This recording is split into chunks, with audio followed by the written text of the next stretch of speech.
वो भी सुनने लगते हैं। श्रीमन नारायण नारायण हरि हरि।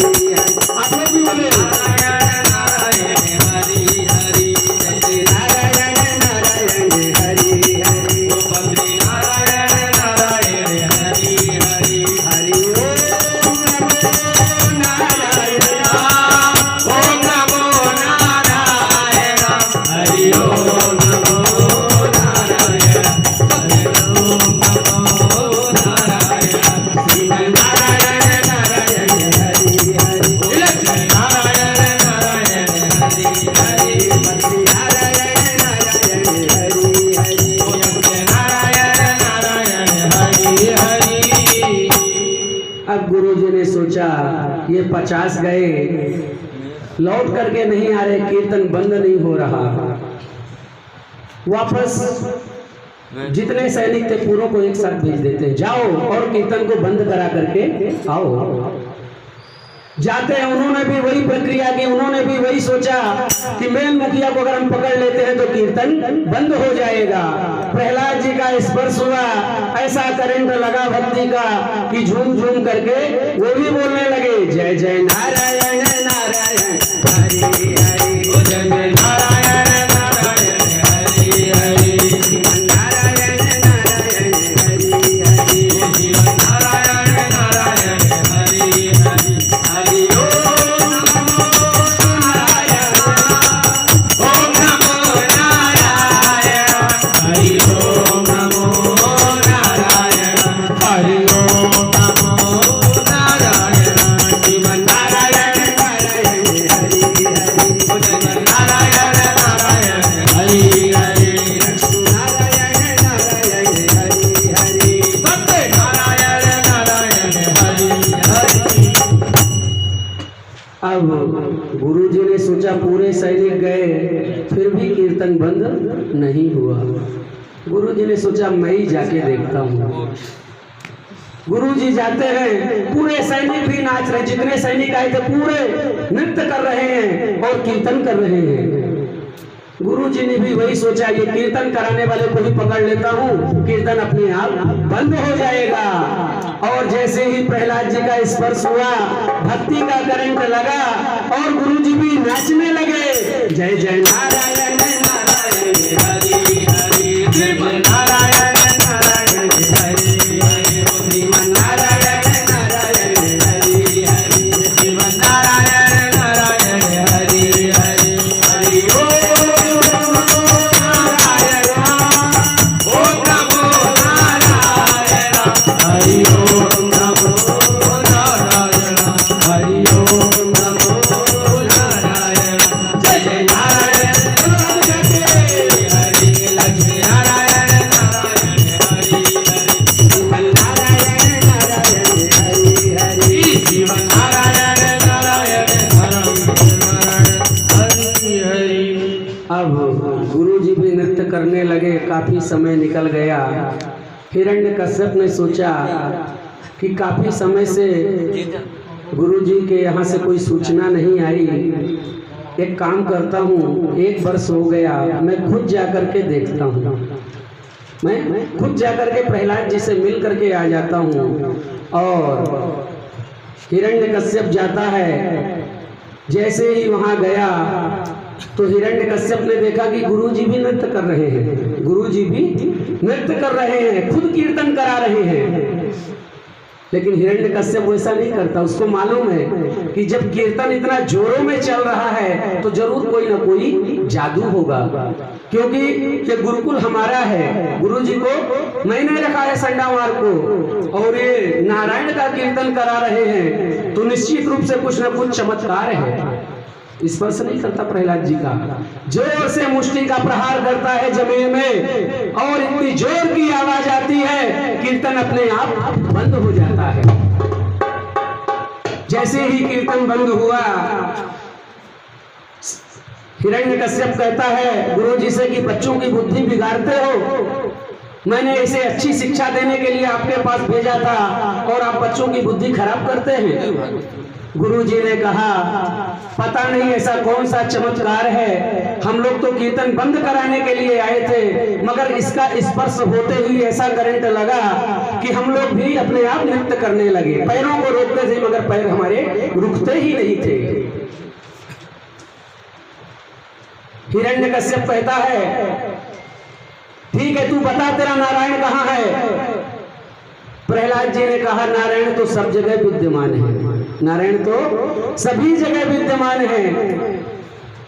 आप में भी है, मेरे में भी है, इसमें भी है, सभी में है। बोले मेरी छोड़ो, इतने लोगों में बताओ किसमें किसमें विद्यमान है। प्रहलाद जी ने कहा, मैंने कहा ना भगवान का कड़कड़ में वास है, आप कहीं भी देख ले। बोले ऐसे मैं नहीं मानता, तेरे से तो बाद में मैं निपटूंगा, पहले मैं तेरे नारायण से निपट लेता हूँ। बता कहाँ है तेरा नारायण। पास में एक खंबा खड़ा था, इसमें है क्या तेरा नारायण। प्रहलाद जी ने कहा, नारायण मैंने आपसे पहले ही कहा इस खंबे में भी है, हर जगह है। तो बोला मैं आज तेरे नारायण की कमर पहले ही ढीली कर देता हूँ, इस खंबे को ही तोड़ देता हूँ। जोर से गदा का प्रहार किया। प्रहलाद जी हाथ छोड़ करके भगवान का ध्यान करते हैं, नारायण का, कहते हैं प्रभु हमारी रक्षा करना, हमारे इस वचन को आप सिद्ध करना, हमेशा हमारी आपने रक्षा की है, इस बार भी आप रक्षा करना भक्त की। अब हिरण्यकश्यप का क्रोध बढ़ता है और धीरे धीरे गदा को घुमाना शुरू किया। मारो जरा। धीरे धीरे गदा को घुमाना शुरू किया, अनेक प्रकार की ध्वनि आने लगी और जोर से घुमाते हुए गदा का प्रहार करता है और सामने से हमारी नरसिंह भगवान प्रकट हो जाते हैं। ये नरसिंह भगवान की जय। अब नरसिंह भगवान का प्रागट्य हो गया।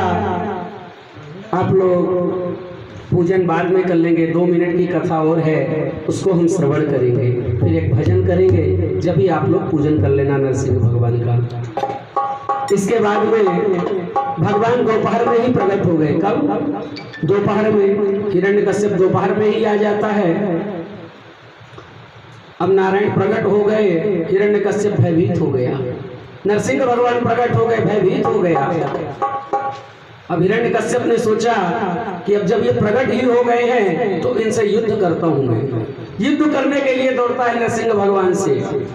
नरसिंह भगवान इंतजार करते हैं सायंकाल का, खेल खेल में उसको हराते रहते हैं, हर बात हर उसके शस्त्रों का उत्तर देते रहते हैं। जैसे ही सायंकाल हुआ, नरसिंह भगवान उसको पकड़ लेते हैं, जाकर के पकड़ते हैं और दरवाजे की दहली में जाकर के बैठ जाते हैं। अब हिरण्यकश्यप कांपने लगा, कहता है आप मुझे मार नहीं सकते। नरसिंह भगवान कहते क्यों नहीं मार सकते। कहता है मुझे ब्रह्मा जी का वरदान प्राप्त है, मुझे ब्रह्मा जी का वरदान प्राप्त है, मुझे आप मार नहीं सकते। नरसिंह भगवान ने कहा क्या वरदान प्राप्त है। बोला कि ना मैं बाहर मरूंगा ना मैं अंदर मरूंगा। नरसिंह भगवान कहते हैं कि मैं तुम्हें देहली पर बैठ करके मारूंगा। बोला हाँ ये तो ठीक है, देहली का वरदान तो मैंने नहीं मांगा, अंदर और बाहर का मांगा है। कहता फिर भी मुझे आप मार नहीं सकते। बोले क्यों नहीं मार सकता। बोले मैंने वरदान मांगा है, ना अस्त्र से मरूंगा ना शस्त्र से मरूंगा। नरसिंह भगवान कहते ये जो बड़े बड़े नाखून है ना, मैं तुम्हारे लिए लेकर के आया हूँ, इसी से मारूंगा तुम्हें। बोला हाँ ये वरदान तो मैंने नहीं मांगा, फिर भी मुझे मार नहीं सकते। बोले क्यों नहीं मार सकते। बोले ये जो ब्रह्मा जी की सृष्टि से 12 महीने बनाए हुए ना, ब्रह्मा जी के 12 महीनों में मैंने वरदान मांगा है, इस महीने में मेरी मृत्यु नहीं हो सकती।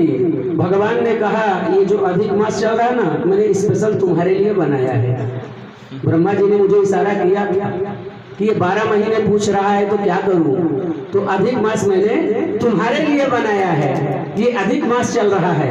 बोले भक्तवत्सल भगवान की जय। बोले फिर भी आप मुझे मार नहीं सकते। नरसिंह भगवान कहते क्यों नहीं मार सकता, क्यों नहीं मार सकता। बोले आप मुझे कैसे मारेंगे, मुझे ब्रह्मा जी से वरदान प्राप्त है कि ना मैं दिन में मरूंगा ना रात्रि में मरूंगा। भगवान ने कहा दोपहर से शाम का, इसीलिए मैं इंतजार कर रहा था। मैं चाहता तो तुम्हें पहले भी मार सकता था, लेकिन अब मैं तुम्हें संध्या का समय हो गया ना, ना दिन रहेगा ना रात्रि रहेगी, अब मैं तुम्हें मारूंगा। भगवान अपनी जंघाओं में हिरण्यकश्यप को लिटा लेते हैं और अपने नाखूनों से उसकी तड़िया बाहर निकाल लेते हैं और हिरण्यकश्यप का वध हो जाता है। बोले नरसिंह भगवान की जय। जो यजमान डेली पूजा करते, आगे की कथा हम कल करेंगे।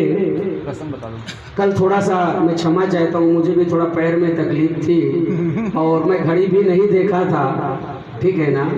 और कथा को ऐसा है, हम जितना रुचि से, जितना अपने मन को एकाग्र करके करेंगे, अगर आप अभी कथा सुने तो मैं 4 घंटे और सुना सकता हूँ।